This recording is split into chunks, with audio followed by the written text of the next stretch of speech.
সিস্টেমের এই গণিতে এনসিপি উচ্চকক্ষে বেশ কয়েকটি আসন পেতে যাচ্ছে। আর এনসিপির শীর্ষ নেতা এবং জুলাই বিপ্লবের আইকন হিসেবে নাসিরুদ্দিন পাটোয়ারি সেই তালিকার ১ নম্বরে আছেন। সুতরাং নিম্নকক্ষে থাকবেন মির্জা আব্বাস, কিন্তু উচ্চকক্ষে থাকতে যাচ্ছেন নাসিরুদ্দিন পাটোয়ারি। এর অর্থ হলো বাংলাদেশের মানুষ আবারও সংসদে দাঁড়িয়ে নাসিরুদ্দিন পাটোয়ারির সেই বজ্রকণ্ঠ শুনতে যাচ্ছে।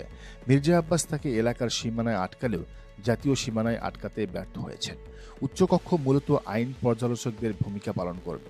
নিম্নকক্ষে নির্বাচিত এমপিরা এলাকার উন্নয়ন বা স্থানীয় সমস্যা যেমন রাস্তাঘাট, ড্রেন নিয়ে ব্যস্ত থাকলেও উচ্চকক্ষের সদস্যদের কাজ হবে রাষ্ট্রের নীতি নির্ধারণ বা পলিসি মেকিং। এখানেই নাসিরুদ্দিন পাটোয়ারির আসল কারিশমা দেখা যাবে। তিনি শুধু একজন সাধারণ এমপি হিসেবেই যাচ্ছেন না, তিনি যাচ্ছেন জুলাই বিপ্লবের মস্তিষ্ক হিসাবে।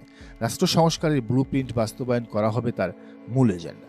পুলিশ সংস্কার, সংবিধানের গণতান্ত্রিকরণ এবং প্রশাসনিক স্বচ্ছতা, এই বিষয়গুলোতে নাসিরুদ্দিনের গভীর পড়াশোনা ও ভীষণ রয়েছে।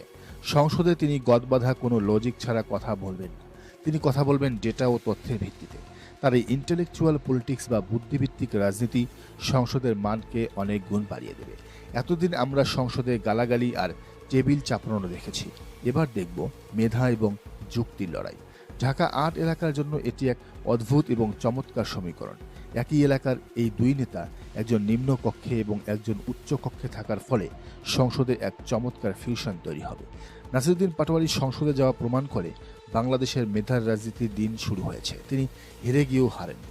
সামান্য ভোটের ব্যবধানে তাকে থামাতে পারেনি, বরং জুলাই সনদ তাকে সসম্মানে সংসদে নিয়ে যাচ্ছে।